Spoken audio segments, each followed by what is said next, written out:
Welcome everyone. In this in this webinar of the Cyber Psychology Research Group of Victoria University for the Institute for Health and Sport. The topic is Internet Gaming and Health, Integrating International Experience and Perspective from the Czech Republic and South Korea. I'm going to briefly outline the webinar. There will be an introduction to the panelists by our PhD candidate, Taylor Brown, an overview of the topic area by myself, and then the expert panel discussion will initiate.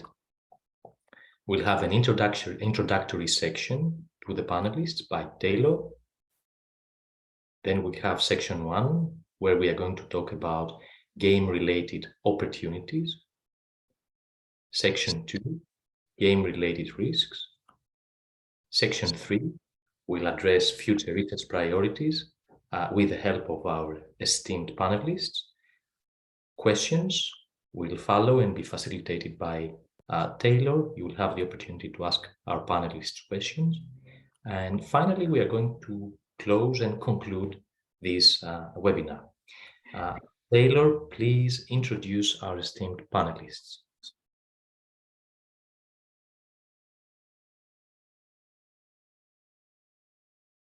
Thank you, Vas, for that overview. Greetings, my fellow colleagues and esteemed panelists. I'd like to thank you all so much for joining us in this webinar today. It is my pleasure and privilege to welcome Professor Lucas Blinker and Professor Ian Doe. I'll now briefly present some information about our esteemed panelists. First, please welcome Dr. Lucas Blinker. Professor Blinker is an associate professor at the Psychology Research Institute at Maastricht University in the Czech Republic.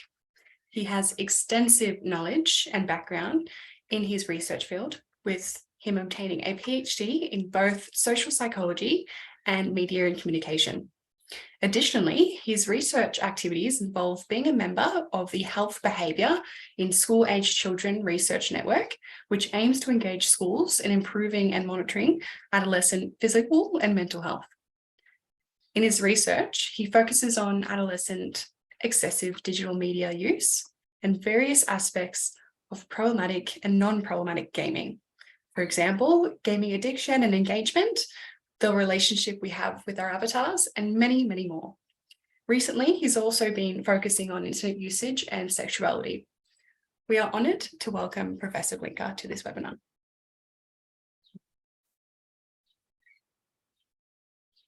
Welcome, Lucas. Thank you. I will now briefly introduce our second esteemed panelists.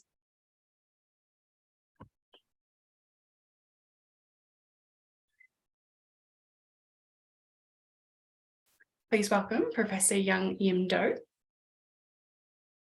Professor Young is an invited professor in the Graduate School of Cultures Technology and the Director of the Director of Games and Life Lab, which is a developmental psychology-based games research group that aims to derive insights that can help both developers and game communities to better understand the player's experience with games. Additionally, she's also currently serving as a member of the Impact Game Meetup Steering Committee. Professor Young is an expert on lifespan developmental psychology, cyber psychology, and gaming studies.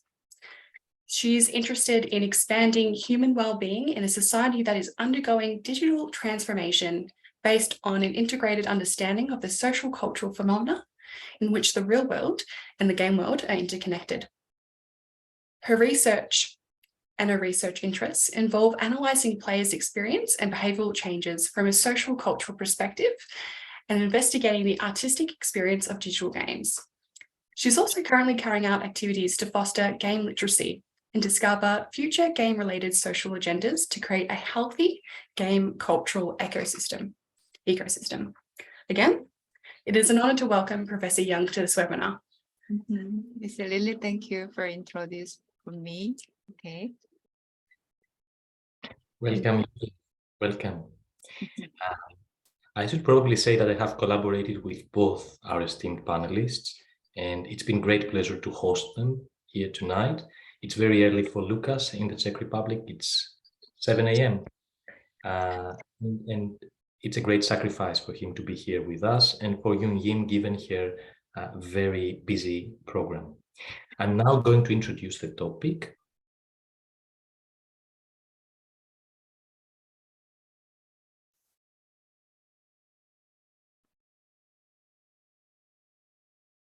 So, introducing the digital gaming debate. Digital gaming, a tale of two ends. Is it good or bad? Digital Australia 2022 report highlights that games play an important, positive role in the life of many Australians, and even more so during periods of isolation and lockdowns, like the recent COVID-19 related pandemic lockdown. Games appear to have provided entertainment, a way to pass the time, coping mechanisms, and a social connections to friends and family, according to the report. Over 70% of Australians are gaming in some form of frequency. Over 30 game development courses are offered by fellow Australian universities. And at the same point, concurrently, 30% of the Australian game production studios are located in our home city in Melbourne. The Australian game industry currently has an annual revenue of $226.5 million just based on 2021 evidence.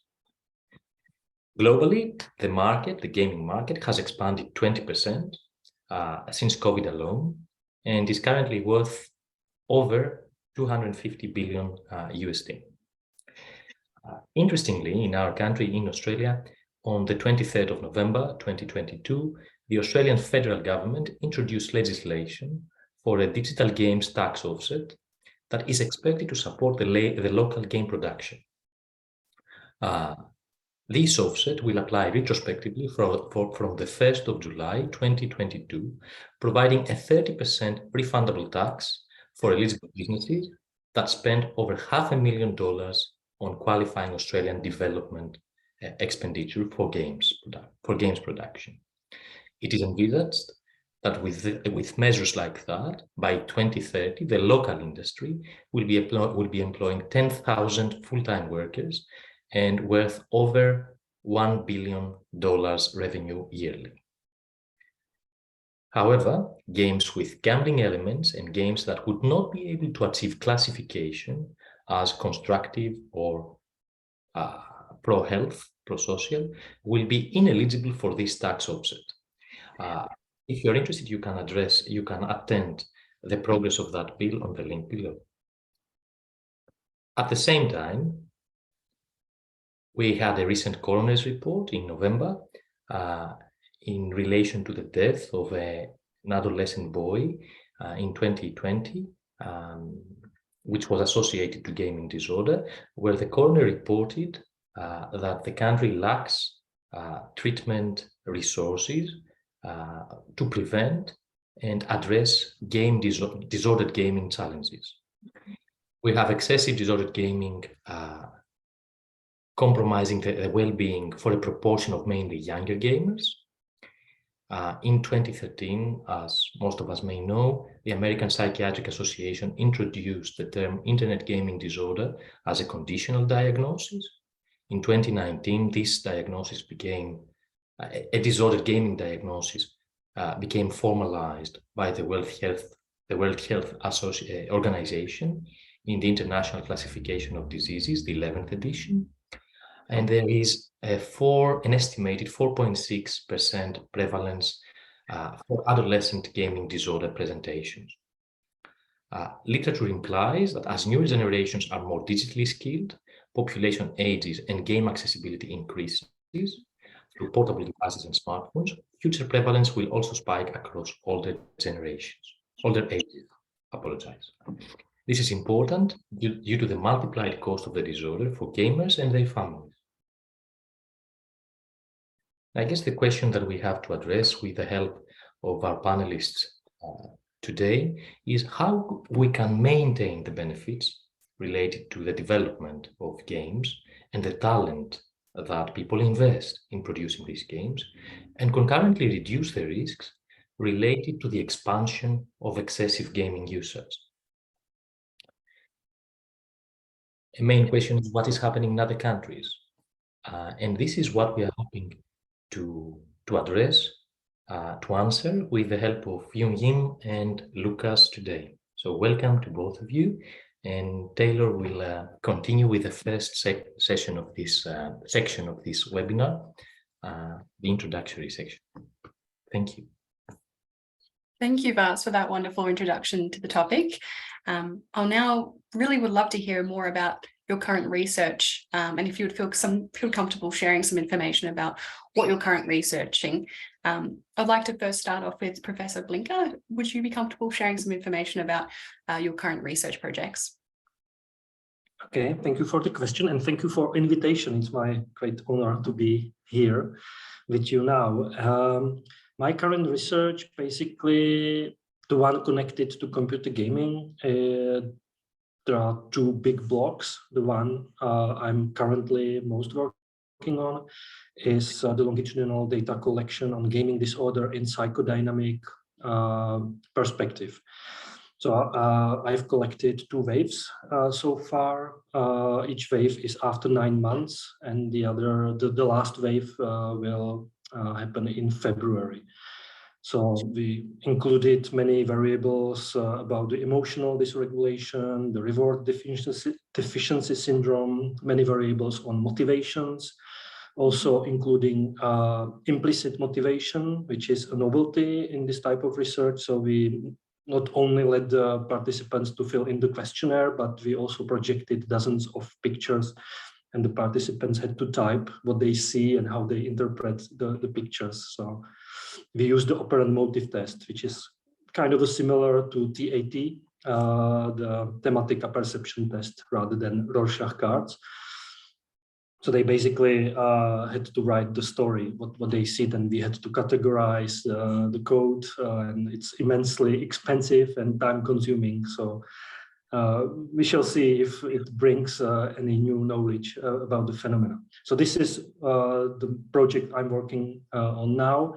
And the other that will consume probably most of my time in 2023 is participation in health behavior in school-age children project, which is cross-country project organized by World Health Organization in Europe and North America. There is, I believe, 44 or 45 participating countries, and they collect data every 4 years.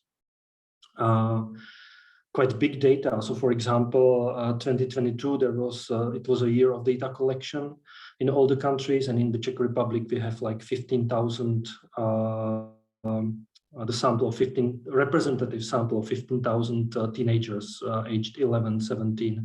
And for the first time, the network decided to include a gaming disorder to study, because overall the HBSC is focused on physical health, mental health, and social health of teenagers.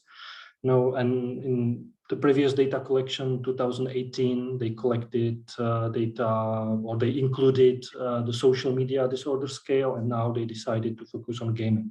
So this will be a wonderful opportunity to really do international comparison on these huge data sets, which altogether could be like 300,000 or 400,000 of teenagers. Thank you, Professor Blinker. Both of them sound like amazing studies, and I'm very excited to see the outputs and the research that you put out. I mean, on one side, we have a completely different area of research in relation to gaming, which we have not seen quite often. And then the other side is a large sample of adolescent gamers, which is just pretty much unheard of comparing different countries. So very excited to read more about that. I'd love to pass it over to Professor Young, if you would be comfortable sharing some of your research. Yes, currently our lab is devoted to 3 main issues of research work. The first one is some accessibility and game inclusion issues will be very important for our research group, because it's more and more older and middle-aged players are increased the number of the population in the game market, and there is so longevity will be increased, and there is a more leisure time and enjoyable moment will be need for the elderlies. So in that case, we can have gaming population will be increased in the future game market in large population. So there will be a need for supporting how can we integrating the older generation and younger generation, how can we intergenerational communication will be possible in the game, and how can you support more easy and easily connected to the game environment that will be allowed for the older and elderly people can enjoying their future life. So that will be another issue. In addition, we are more specialized interest in the players with disabilities. So more and more people with the disability enjoy the game, and we needed to balance the opportunity to the players with disability and non-disability, so we can have a same chance to the more enjoyable is a cultural artifact.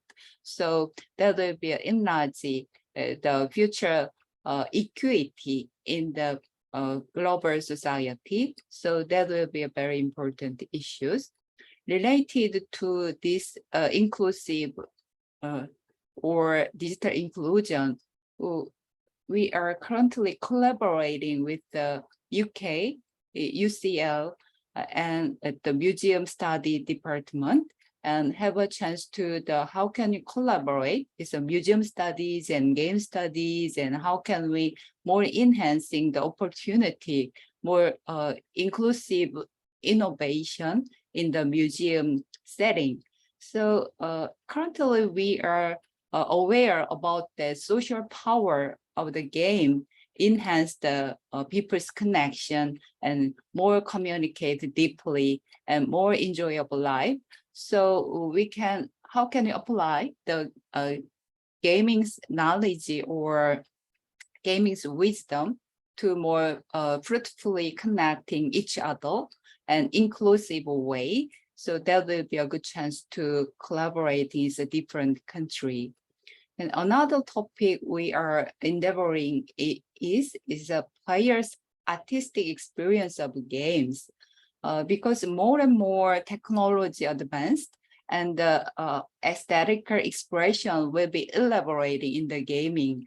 So we can have notice is many kind of narrative-driven and more provoking of thinking and emotionally charging environment will be made in the digital game area. So in the previous days, there is a book and film, and there is a certain kind of cultural content will be a power to touch the audiences and bringing the moment to how can we changing our perspective, view ourselves or a relationship or a society. And more gaming will be elaborate and more original content will be made. We can have a similar experience will be possible in the gaming experiences. So there is different preferences will be made in the players, and how can we make a conceptualization in the artistic experience in digital games, and how can we more effectively design increase the quality of the content and more fruitful way to reflect ourselves, and how can we sharing some more good content for the public. So we can have a chance to experience exploration about how can we design support is guided based on the players' experiences. So that will be another part of our current research work.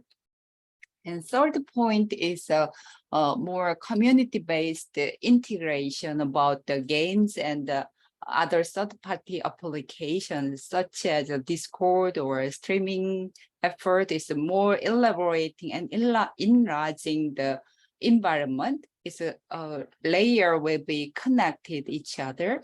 So game is not the entertainment area or play itself, but for the penetrate rapidly in the daily life and expansion about the communication and topic sharing the community members will be increased. So that will be another part of the important issue. How can we, the community forms and evolve across the time, and how can we more socially dynamic community support to the game content or game industry, and more valid or balanced way to the rules of behavior will be make a social consensus is a more healthy ecosystem of the game setting. So that will be another part of our research work. Thank you, Professor Young. That sounds very interesting. It sounds like you have a lot of different areas which you're working within, and particularly working along with mature-aged people and those who have a disability, and including inclusivity in games. It sounds like a very interesting and an amazing part of research. So I'm very interested in your work. I'll move on to the next question. Professor Lucas, how would you describe the ways internet games are approached or potentially viewed by policymakers or parents or academics in your country? How would you describe that? I think that in general they are ignored. Computer games and gaming is not, number one topic. It's not even number 5 or number 10 or number 20. It's even less. So mostly by the general media, public media, or policymakers, it's a really ignored topic. And when it gets to the media or to general discourse, then I can see some kind of schizophrenia or split between extremes. Like on one hand, it's definitely pointing towards the negativity. Like an example, just a couple of months ago, when high school students attacked and killed a teacher with a knife, and just several hours after this incident, the Ministry of Education blamed the computer games that are spoiling the young generation. It announced that basically before it was exactly known what happened. So this is, kind of a typical media panicking reaction. And on the other hand, there is like a techno-optimism kind of approach. Like my country is typical for or characteristic for traditional industry, and the computer game industry is seen as a viable option to that, how to transform to more profit, to more ecological based type of industry. So when there is a global success of some kind of computer game from the Czech Republic, and we had some like Kingdom Come Deliverance, Arma, or Mafia series, those all came from the Czech Republic, then of course they are in public media, and they are quite, celebrated uncritically, basically. Another type of uncritical approach is the esport. So esport seen as a good thing, or as a normal sport that will get to the Olympic Games, and kids can be successful in it, and it's good for them. And the last one is basically the use of computer games in education. So the educational system will change forever because we will implement computer games. Mm-hmm. And I feel that there is very big lack of nuanced approach, the one that would say that yes, computer games are fun and can be beneficial, but at the same time, for some people, it can be harmful. And this is something we don't really see, and the politicians and policymakers don't approach this topic in this way. Thank you, Professor Blinker. It sounds like you have two different extremes, positive and also the negative. I would like to pass it over to Professor Young, and I wondered if you would say your country has a different experience. Yes, is that actually last month I gave a special lecture on the future policy related to games to 15 policymakers working in a various government departments. A preliminary survey revealed that 30% currently play games and 40% have played games but don't now, and 30% have never played the game. So it seems that the way of they look and approach the game changed depending on what they understood or experiences. Regarding the positive perception of the game, 70 or 80% of placemaker of 15 people, they are thinking about that helpful for the brain development or creativity or a certain kind of experience, new and diverse adventures through games. And it was helpful for the family relationships. On the other hand, is they have also concern about the negative effect were also high, with 80 or 90% participants thinking that the game could not be distinguished from the reality or could be addictive or cause family conflict and the risk of the attention deficit or violence. In addition, the law is different depending on the ministry in which they are working. So the Ministry of Culture, Sports and Tourism approach from the perspective of promoting the spreading industrial, cultural, and artistic values, while the Ministry of Gender Equality and Families approached from the perspective of youth protections, and the Ministry of Health and Welfare is a tendency to view this problem from the perspective of mental health and disease. Regarding the parent perception, our research team investigated the game perception of 300 parents in 1916. The parent perception types will be separated based on our observations. 4 types is so 40% of parents saw the games are game and just as something to play, while another 40% recognize the game where the some worry about the addiction. And on the other hand, and more than 20% parents is the game as an obstacle to the studying, and more than 15% of parents perceive that games were vaguely bad. In the 2016, parents has a little negative perception. However, now 6 years have passed since then. The proportion of the parents use games is increasing, and digital games have been recognized as the alternative social communication network during the COVID-19 era. Therefore, a relatively positive perception is expected to increase. So regarding the academic world, the perception of games may differ depending on the researcher's major field of interest.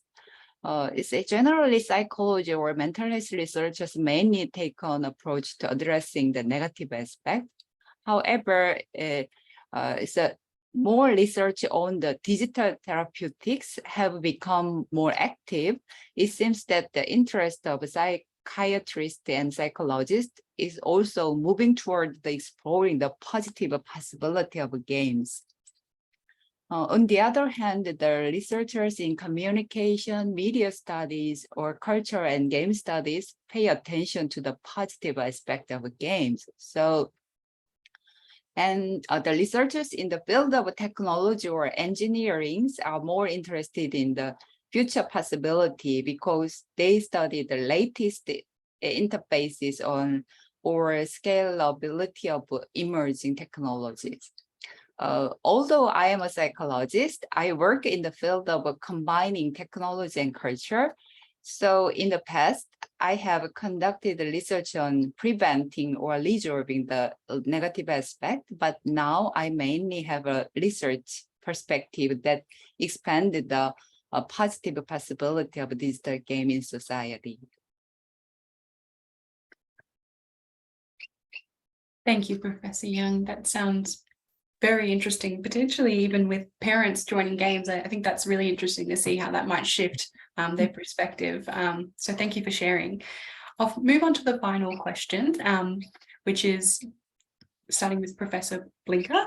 You mentioned previously that you did, your country has some game development, but I also wondered, does your country have any game development courses? Is it any industry within your country? Could you describe it a bit for us?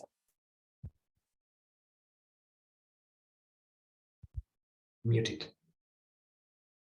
Lucas, your mic is muted. Okay. My apology. Yeah, so there is kind of a collaboration between the gaming industry and the universities, but it's not like top-down approach, it's more like bottom-up. So there are enthusiastic students and some lecturers who have courses on game development, either at the Faculty of Arts at my university or Faculty of Informatics. There is also more or less informal organization, Masaryk University Game Studies, that meet more or less like regularly, and some of the students or lecturers also work as game developers, and they organize regular meetings with proper game developers because there is a quite number of game developing companies here in Brno. It's like the capital of gaming in the Czech Republic in this respect. So yes, it does exist.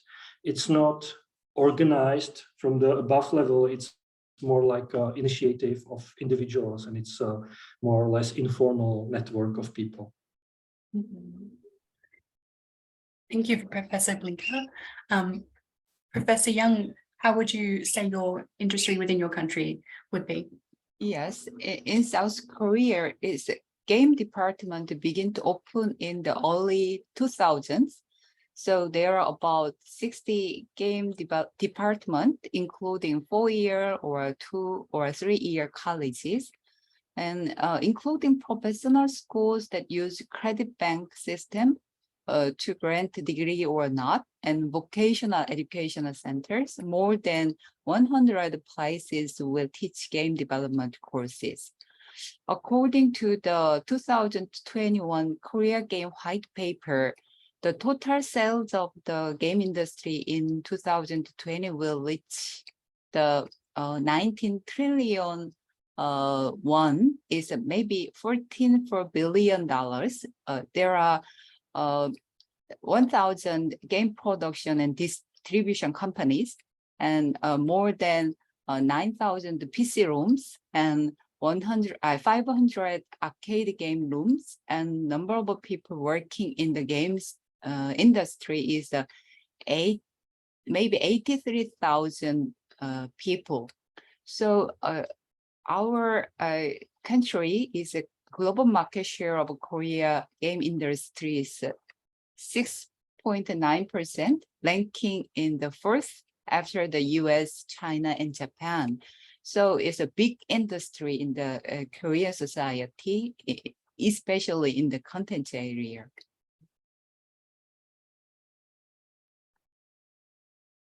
Thank you, Professor Young. It sounds like we have two very different experiences, particularly within the gaming industry, with Professor Blinker having a more collaborative experience, while Professor Young, it's very expanding and very large.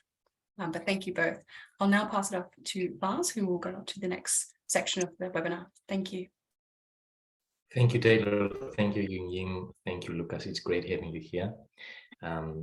Once again, I'm going to repeat that I have collaborated with both of you, and it's been an amazing experience. And I wish we have the opportunity to collaborate again, the three of us, and who knows, bring cross-cultural perspectives again on the table.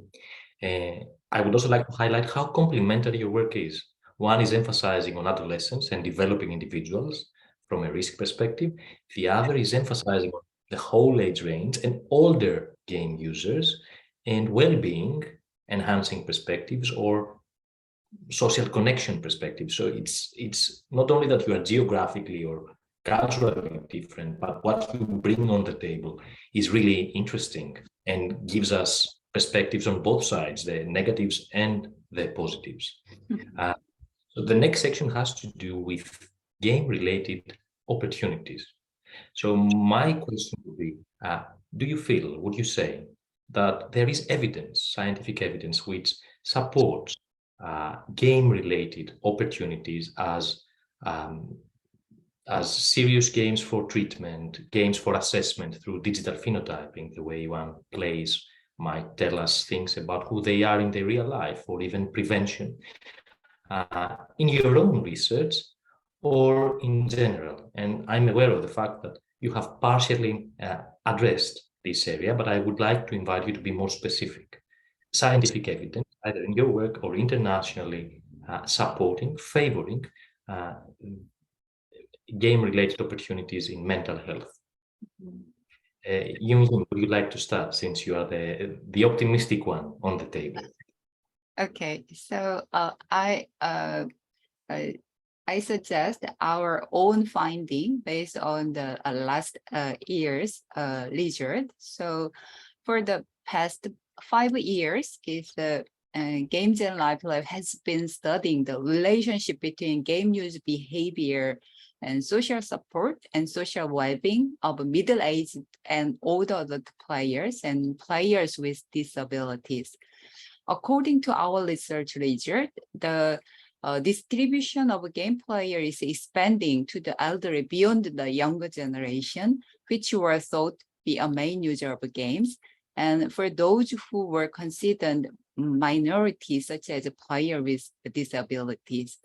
So games are becoming a part of digital culture and everyday life, the means of communication and social support system. Interestingly, it was found that the social support and social well-being increased for middle-aged and older adult game players and players with disability, even for the games played alone, not social games such as MMORPG. This is very interesting point because even if they are playing alone, they ask for help from people around them while playing games, and subject of conversation were diversified in the family. It also seemed to be because they can expand their sense of self-efficacy while learning new media literacy and feel boring daily life with new vitality through games. In addition, we are a recent improvement in game technology. The subject matter handled by game is diversified. The artistic value of a game is also higher than previous time. So according to our lab's research on the artistic experience of a game, players of Generation G, the emerging adulthood period, reported that they introspect themselves through games and experience a variety of rich emotions and understanding their relationship with others and society. So we can thinking about that. The art allow us to see familiar things in our daily life from a new perspective and to understand the things that we have not experienced directly through indirect experiences. And through this, it can help us understand ourselves and others. So considering this point, games can play a more meaningful and valuable social role in the future and contributing to players' mental health or process of forming social meaning. So that will be a positive opportunity in the future development, I think so. Excellent, excellent. It's what you've been describing sounds very similar to the experience we have here in Australia, in Melbourne. With game development courses in RMIT, the Royal Melbourne Institute for Technology, where it's they are seriously directed towards the development of games for health and how to reorientate the local industry, redirect the local industry towards games for health and the benefit of the community. Lucas, evidence, in your opinion? This is a tough question for me, since I have been focusing more on the side of the negatives. Okay, I will answer your question maybe slightly differently to what you expect. In general, I would say, I'm going to use a quote from a famous book, and this quote is very famous in itself in media studies. It's from the book Television in the Life of Our Children from, I believe, 1961, Schramm, Lill, and Parker. It's the media studies classics, you know this probably. You are smiling, so you know that, right? That for some children under some condition, television can be beneficial. For other children under the same condition, or other children under the same condition, it can be harmful. But for most children under most conditions, it's neither beneficial nor harmful. And I think this is something we could apply to any media right now, including computer games. So my attitude, so to speak, is that computer games do not, in most cases, in most people, in most conditions, do not create anything particularly harmful or beneficial. So, and of course, since the focus of researchers was mostly towards the negative side, they have more evidence on the negatives of the computer games. They have less evidence on the positives.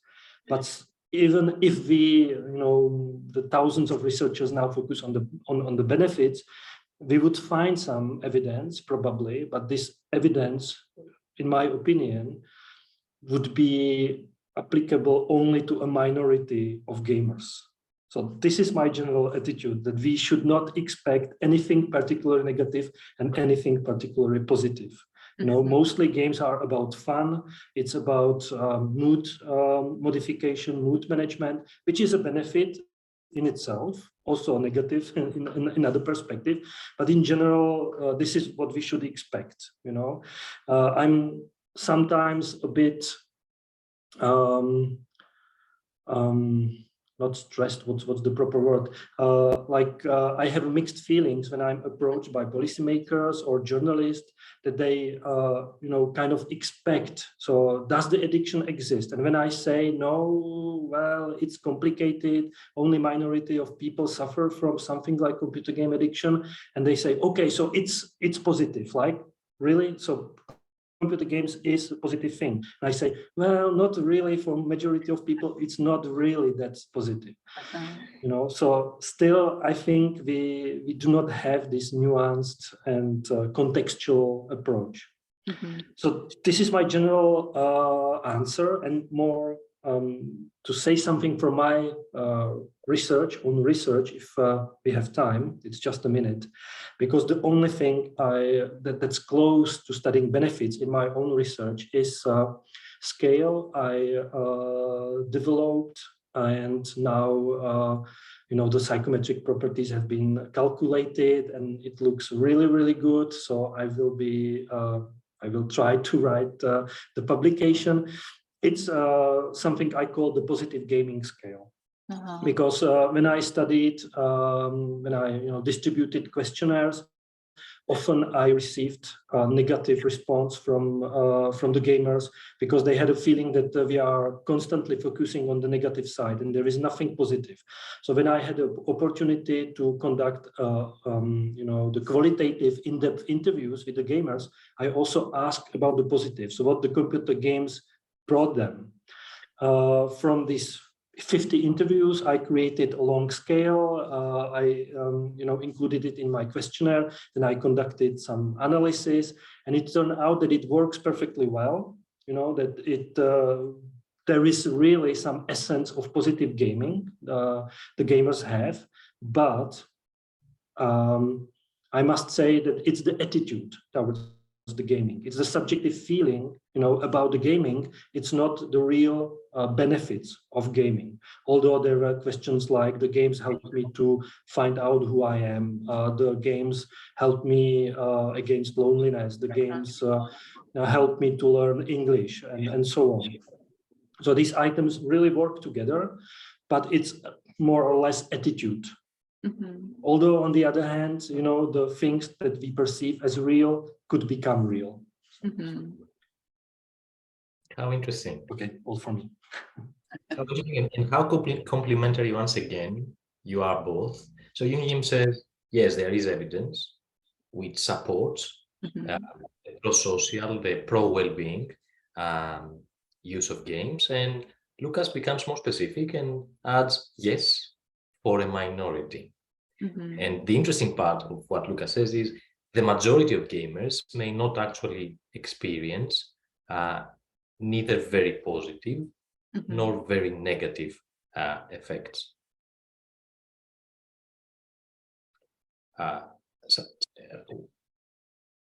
Did we have a reception issue? Good. Then we can progress with the next question in this section, which is, are there policies favoring, incentivizing game-related opportunities in your country? Yes. In South Korea, it's regarding the accessibility of games for players with disabilities. It's a partial amendment to Game Industry Promotion Act has been proposed. The main point is that the government prepares the guidelines for improving the accessibility of games for players with disability and recommend the business operators use them. Especially the Ministry of Culture, Sports and Tourism take a first step in developing guidelines to improve access to game for players with disability. So by this year, a major game use case for people with disability will be identified to lay the groundwork for the policy making. Maybe this is the first government level approach to accessibility of a game for people with disability. And Korea Creative Content Agency has conducted basic research on improving game accessibility for players with disability in order to identify major game use cases for people with disability and prepare basic measures to improve game accessibility. In addition, on the September 7th, in this year, the Culture and Art Promotion Act partial amendment bill passed the plenary session of National Assembly in South Korea. When a game legally becomes a cultural art, it can receive support from the state or local government for projects related to establishment of cultural and artistic spaces and the promotion of culture and art, just like other fields. In this revision, the animation and musicals were added along with the games to culture and art domain. Maybe 50 years after the Culture and Art Promotion Act was enacted in 1972, games become the legal cultural art.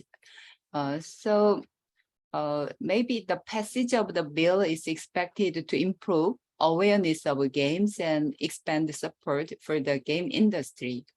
And furthermore, yesterday at the National Assembly, the representative proposal was made to amend the Esports Promotion Act.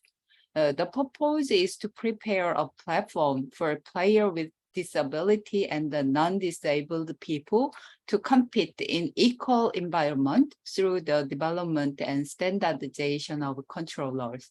So there is a step-by-step enlarge the opportunity and supporting legal promotion will be made in Korean society. With very, it's a very long and winding word, and however, in more rapid application will be possible in the future. I think so. It's a social consensus will be made compared to the previous days. I think so.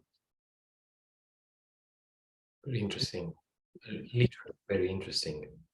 Now, with that, we go to the last question for this section, which is, and I know that we are not many game-focused researchers internationally, and we know each other, but because it's a webinar and it's going to be on our YouTube channel, it's good to discuss it more openly.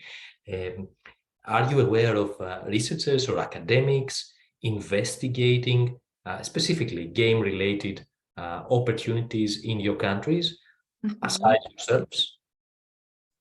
Yoon-Yim? Yes, in researchers with various specialized fields, such as game engineering, game aesthetics, and game story, game design, and humanities and social science participate in the Korea Game Society to study and positive functions and future potential of games. In the Korea Game Society, the academic conferences are held twice in the spring and fall every year, and understanding and knowledge sharing among domestic game researchers are being made through publications such as a Journal of Korean Game Society. And it's current days, there is a certain kind of international collaboration will be made, such as special topics such as gamification or esports, or a certain area of investigation will be made. However, it's some kind of language issues, so it cannot be rapidly spread out in the international wide audiences. So there will be some difficulties in the domestic researcher, I think so. Thank you, Yoon-Yim.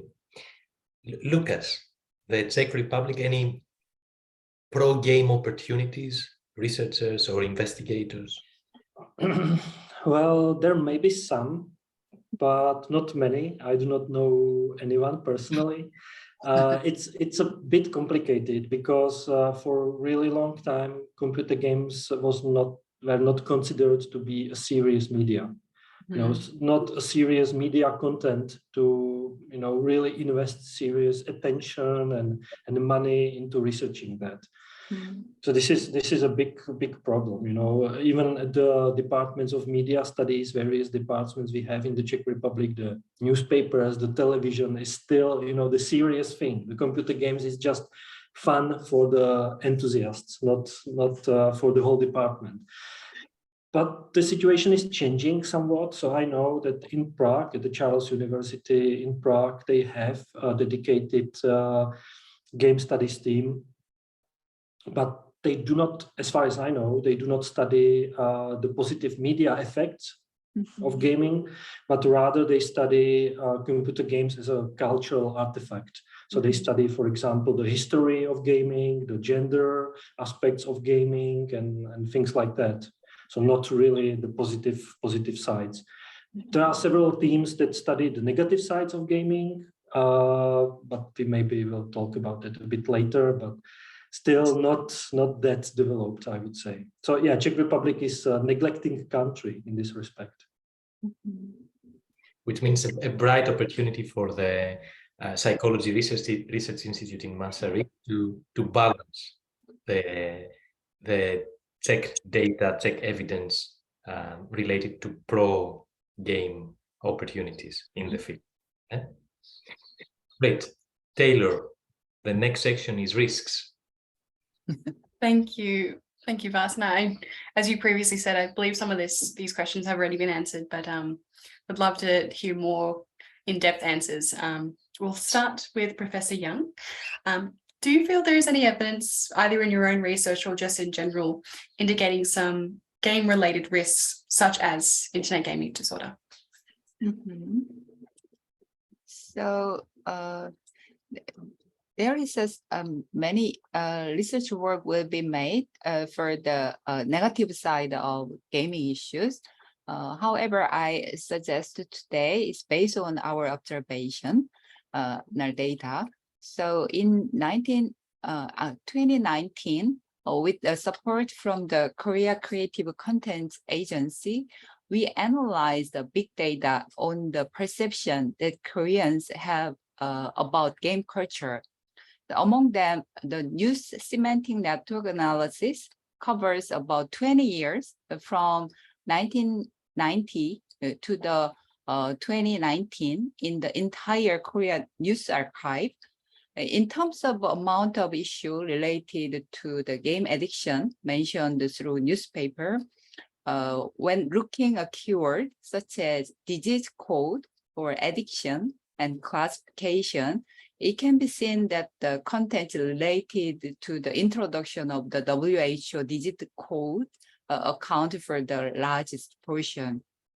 And looking at the central keyword in the overall semantic network, problems experienced by users such as daily life or loss of control and brain nerve damage or overpurchase of items are reflected in the discourse at the specific level.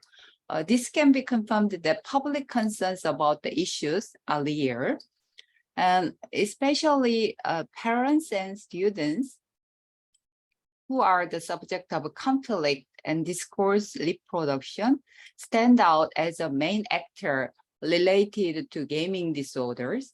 As a government ministries, such as the Ministry of Health and Welfare and Ministry of Gender Equality and Family and the Ministry of Culture, Sports and Tourism are appeared. In the analysis of the community of non-user concerned about the games, especially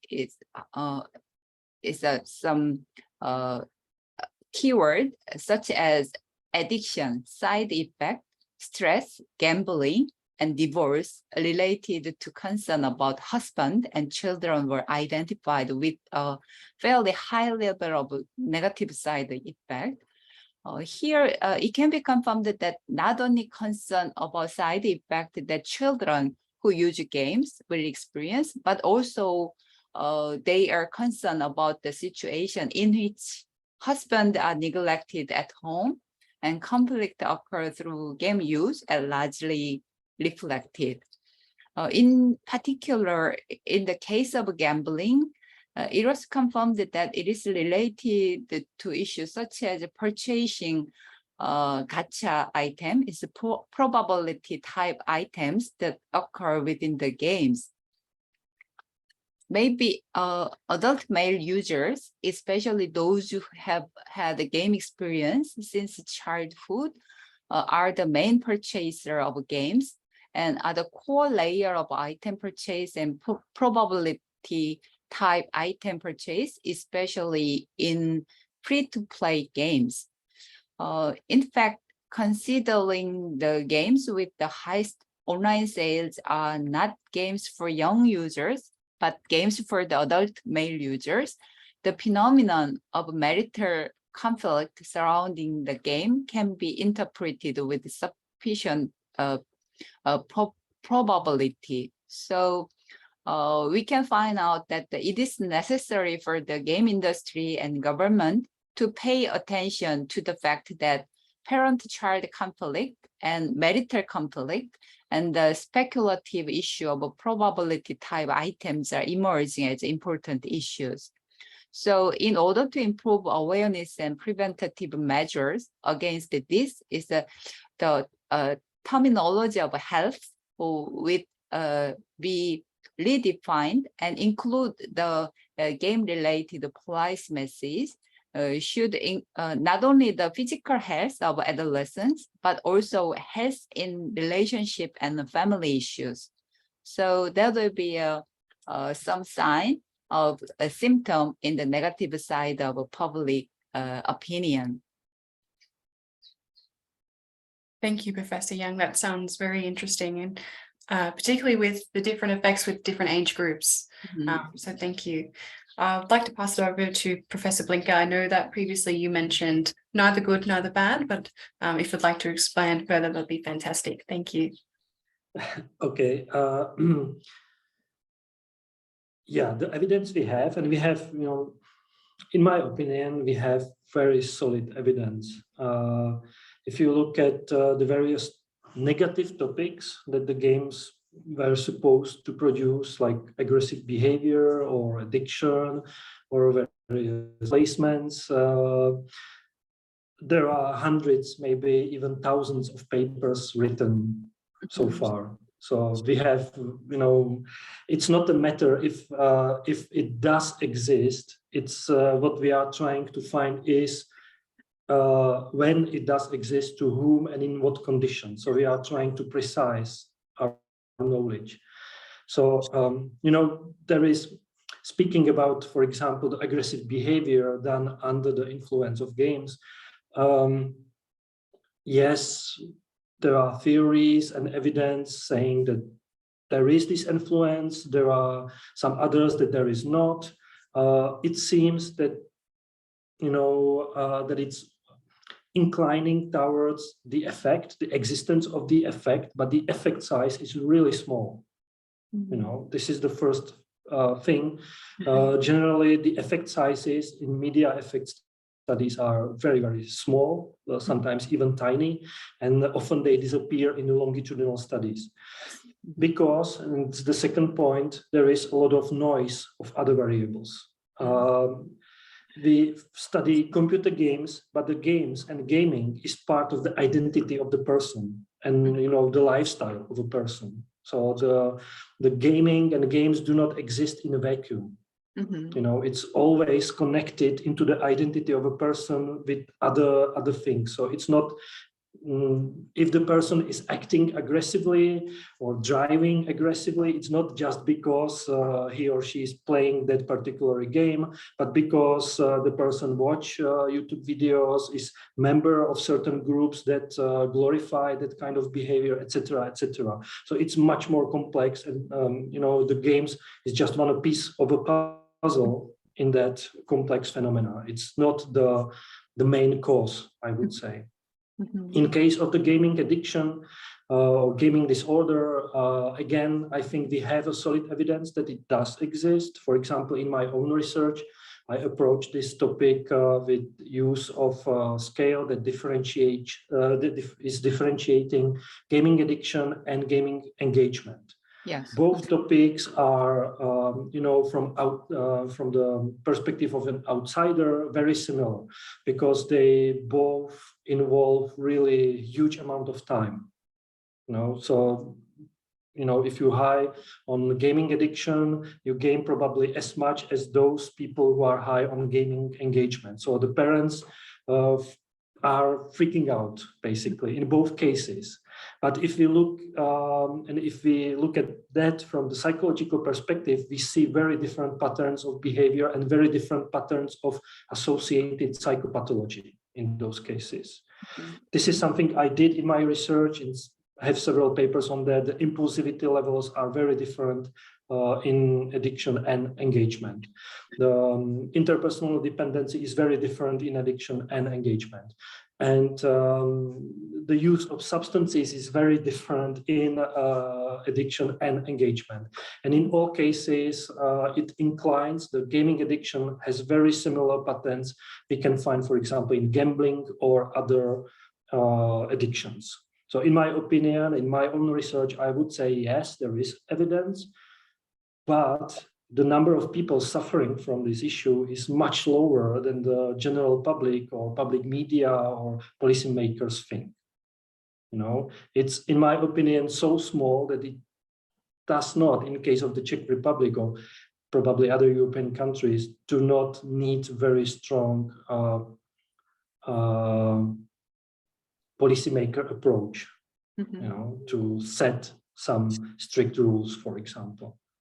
I think it's this problem is lower than people usually think. What else? Displacement is often mentioned Like if you are gaming so much, and even if you are not addicted, of course, it displaces a lot of other healthier activities. You are not sporting, you are not involved in healthy, typical communication with your peers. You spend less time with your family, you spend less time with your homework. But again, it's hard to blame just the computer games because it's part of the lifestyle. And if you forbid playing games, if you set the rules towards, if you limit the time, it's not verified that the person would spend the time more usefully. It probably spend the time with TikTok or anything else on the internet. So again, I would not blame just the games. It's the problem, the issue is much larger, and it should be targeted from various perspectives. The only issue I'm concerned myself as a parent, because I have 2 boys and they are slowly going to an age when they want to play computer games. So the only issue I have with that so far is the toxicity in competitive gaming. The communication patterns they get from these communications is concerning, in my own opinion. But this is experience as a parent and not as a researcher. Finished. Thank you, Professor Blinker. I can definitely understand, being a gamer myself, the language can be quite concerning. So I definitely understand that. And from your opinion, from what you were explaining, it sounds more of less of it's going to happen to someone, but it's more of a person-centered approach in terms of looking at what the characteristics of the person is and how that might impact them, which is very interesting. Thank you. We'll go on to the second question, which I'll start with Professor Young. Are there any policies addressing such game-related risk in your country? Yes, is that some period of time is revised the certain kind of government legislation and measure will be made. So according to the comprehensive game industry plan announced by the Ministry of Culture, Sports and Tourism in 2020, measures to protect users and prevent speculation will be several steps. First one is a measure to prevent over-immersion, such as a loss limit management system or game usage time management system will be included. And another second measures to prevent illegal use, illegal currency exchange advertisement, or it's an illegal use blocking, and strengthening user sanction standard. And third one is a guideline certification system. It's a designation of a user protection officer in the company, or self-restriction management will be made.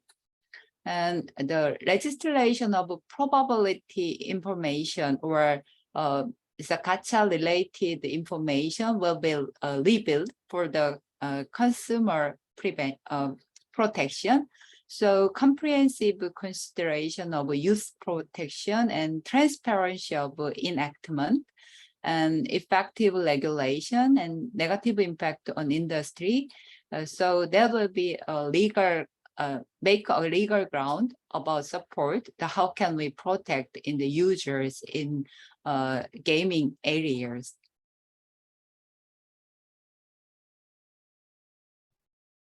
Thank you, Professor Young. I'd like to pass it over to Professor Blinker. Would you say your country has any policies, maybe different or similar? No, nothing. Basically, as I said, that the Czech Republic is an example of a neglecting country, then it's exactly as it is. The only issue where I expected some kind of initiative was implementation of ICD-11, because it includes the gaming disorder diagnosis. However, this is massively delayed in the Czech Republic. It was expected to be implemented this year. I read some news that it won't be before 2025.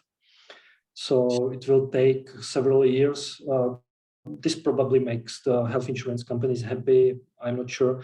There is no implementation on other topics, like trying to, I don't know, regulate the gambling content in computer games, for example. Nothing like that happened in Czech Republic. That is beyond the initiative of the European Union. So, of course, everything that is accepted within the European Union is also accepted in the Czech Republic, but there is nothing beyond that. And it's not even discussed officially. It's really not a big topic. And yeah.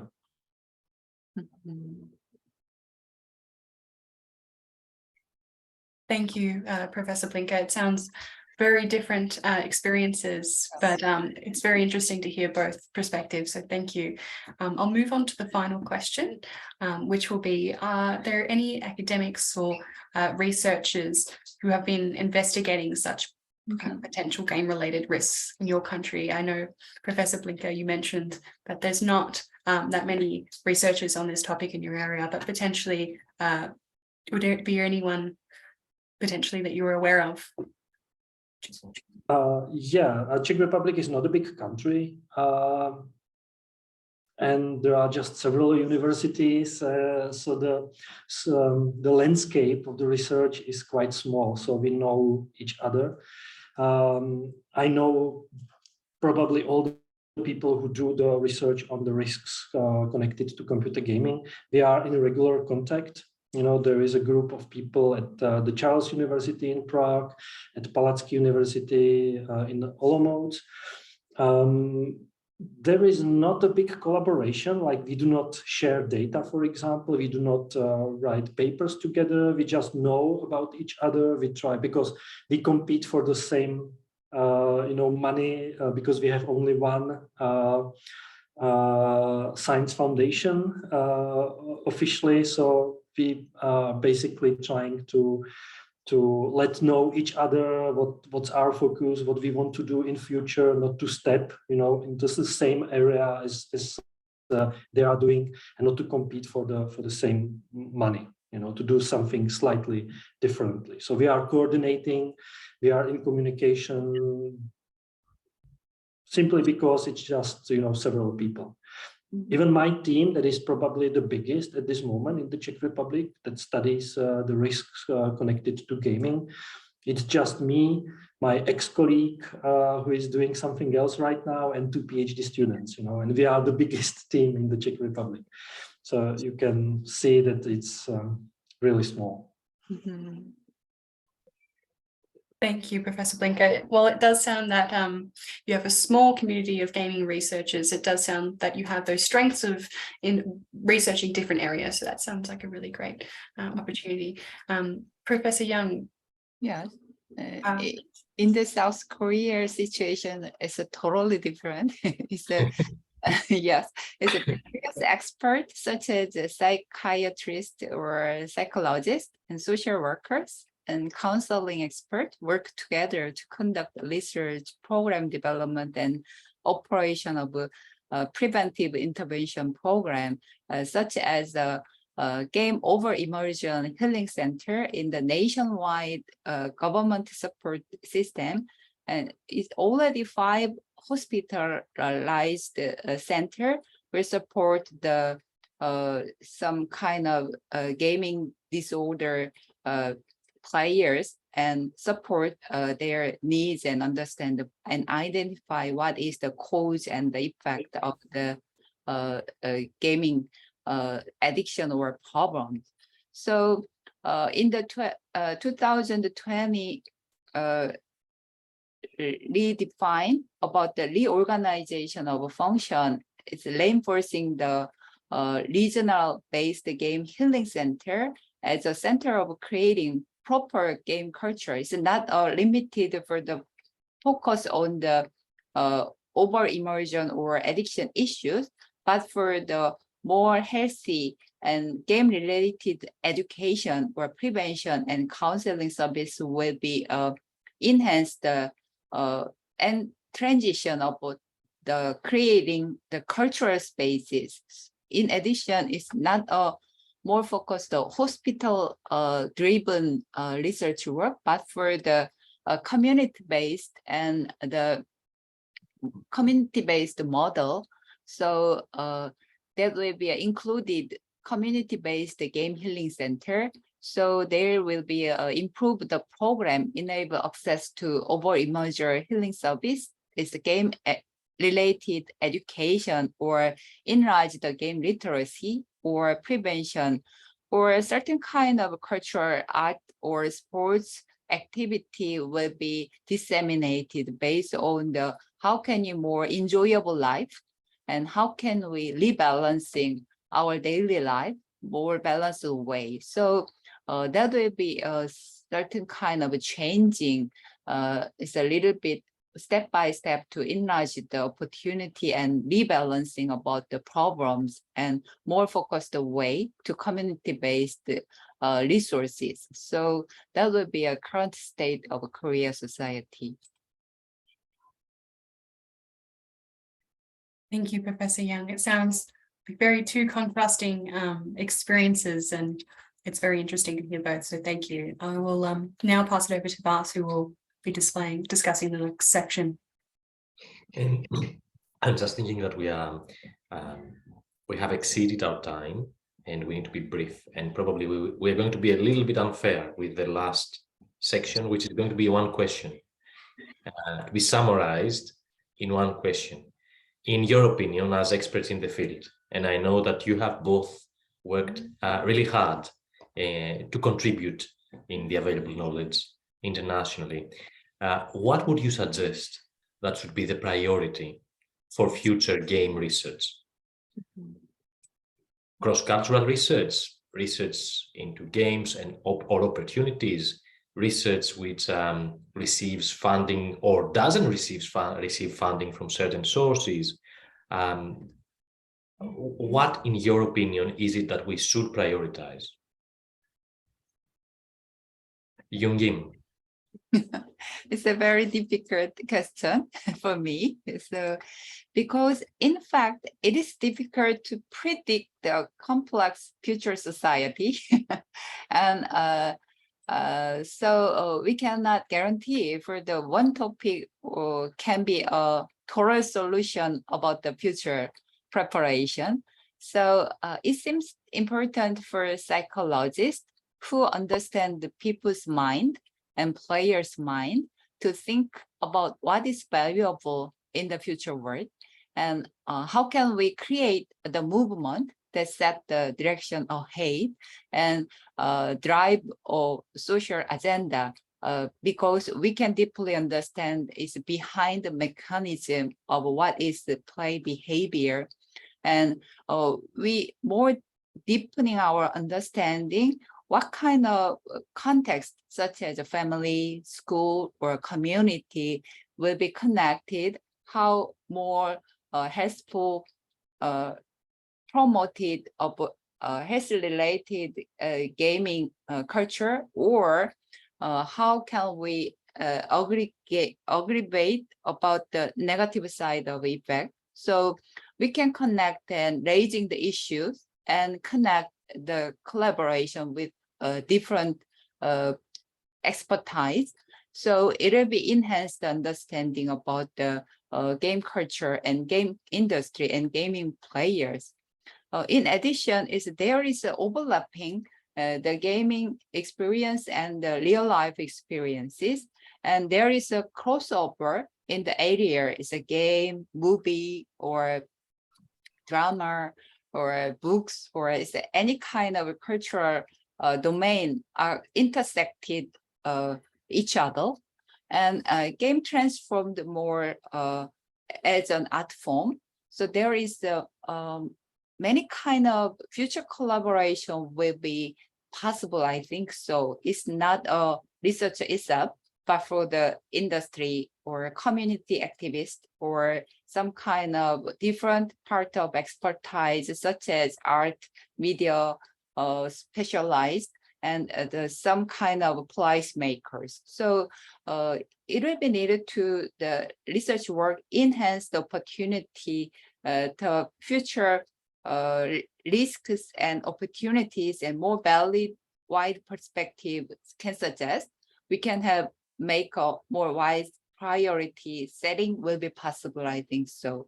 So that will be, as a psychologist, we are solely focused on the research work itself. However, more and more is a complex society evolving.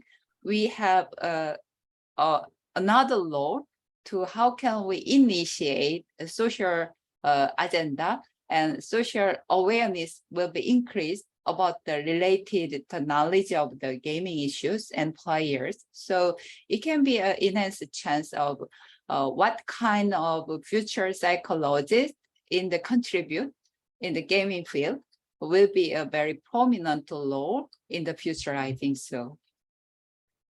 Thank you, Yun. Lucas, priorities.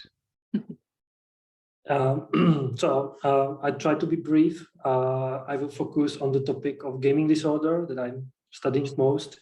The number one thing, evidence that I need and I want is if the behavior is really a long-term issue.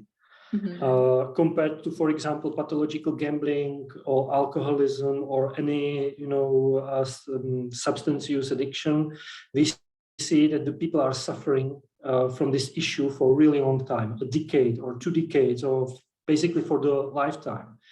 I'm not aware of any study that would do this in case of gaming. There are, the longest longitudinal studies in this game are like 3 years, 4 years, something like that.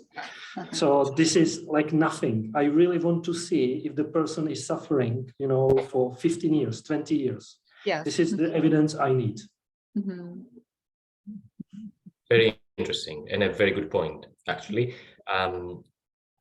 Taylor, we are running out of time. Q&A. Questions to the audience, to the participants, attendees, I should say. Yes, we have one question. Brad would like to know, in your opinion, Vas, what you might think will happen in the future for Australia. That's very... I need to say at this point that I'm not Australian by birth, which means that my understanding of the context around me could be compromised by the cultural biases that I myself carry. So I would ask you, Taylor, what you think. But I'm tempted to say that what is going to happen with Australia depends on 2 things: the voice of the industry and how strong the voice of the industry is in influencing research, funding bodies, and the government in introducing policies, and also how strong the media attention will be on cases of disordered gaming which exist in the community and lack treatment, because we do not have, let's admit it, we do not have publicly supported addiction treatment centers in this country for the population who is seeking treatment. We have a very good Medicare system which supports psychotherapy attendance privately, but organized programs, publicly funded organized programs, we don't have. So I think that whatever happens with Australia will depend on the voice of the industry and the voice of the media, and of course, the voice of us researchers and the evidence we are going to produce, because the evidence is actually the basis for informing policies. Are we bringing evidence on the table? Are we telling them things that can inform their policies? That's what I think will happen with Australia. That's not a clear response, but that's what I think. What do you think, Taylor? I agree with you, Vas. I can only be optimistic and see that we are hopefully putting in some programs and some policies in relation to gambling. So we can just be hopefully optimistic with some change. Good. Because the past is the best predictor of the future, when it comes to parliamentary discussions, we had several times discussions in the federal parliament about how to best support the industry, but not discussions about how to address the community issues. We haven't had that. My sense is, not my sense, evidence suggests if you go to the parliament's webpage and you put the word gaming industry search term, you will see that it was discussed in 2016. We have now introduction of a gaming tax offset which is positive, of course. It's very positive, because all these people who study to become game developers don't study to make others addicted. They are visionary, they have things in mind, but in terms of treatment, I think we lack attention. That's my personal opinion, and I could be biased. Yeah. Do we have any other questions, Taylor? Yeah. So I guess we need to close this webinar. First, I would like to thank our attendees for spending their time on attending this webinar. I hope that you found it informative. I would like to thank Lucas and Young-Im for making the time. I know that both of them are very busy. They have intense workloads, research workloads, academic workloads, and of course, family workloads and personal life workloads, and they still made it. I would like to say that both of them are distinguished researchers in the field for different reasons. Lucas has been pioneering in investigating the user-avatar bond since 2008, introducing very innovative psychometric measures, which have recently, which have later on dominated the field. The most recent one has to do with the user-avatar discrepancy bond. So how big is the difference between the way a user perceives themselves and their avatar regarding different aspects of their personality, which I find amazing. All Lucas's conceptions and introductions to the field and contributions in the field. And Young-Im comes from a country which is divided. My opinion is, I may describe it wrong, please excuse me, has a very strong presence in the game studies field, in both the negative aspects and the positive aspects, and has managed to be independent all these years and to advocate in favor of the existence of a problem, providing evidence about gaming disorder and problematic gaming, but also in a very balanced and, I would say, sober way, discuss about the opportunities, which is a significant strength in such a polarized context. I still remember 2019, the International Conference for Behavioral Addictions in Yokohama. Professor Lee from the Catholic University in South Korea was discussing how the industry influenced legislation and the change of the Cinderella law, and all these things. Yes.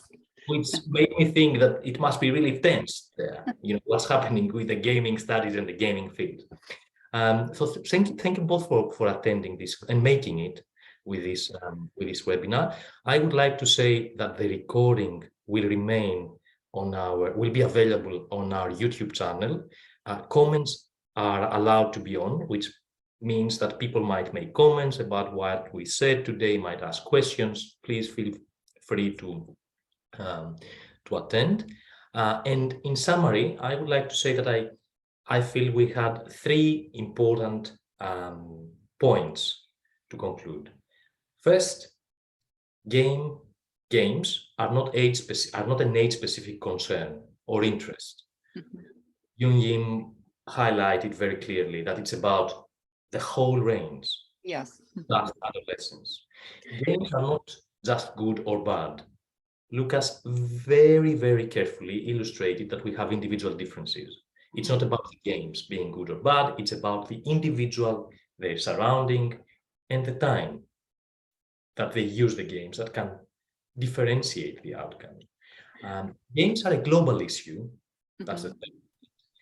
Yet different countries are at different stages in addressing this global issue, maximizing the opportunities and reducing the risks. We have countries like South Korea, which appears to be, or the Korean Republic, I should probably say, which appears to be very progressive in introducing policies to benefit the industry and at the same time contain the harm. And other countries which are not, which appear not to be in that stage yet, such as the Czech Republic. And when it comes to Australia, I think we are somewhere in the middle, and we are a little bit dizzy, I would dare to say, about games. I would like to finally say that everything that we discussed today appears to be way more important with the introduction of gamified elements in the social media worlds. The metaverse is coming, and all these opportunities and risks are going to magnify and proliferate globally. And as researchers, academics in this global community, we need to continue producing evidence that will help politicians inform policies that address the needs of the public, not just the industry, but the public.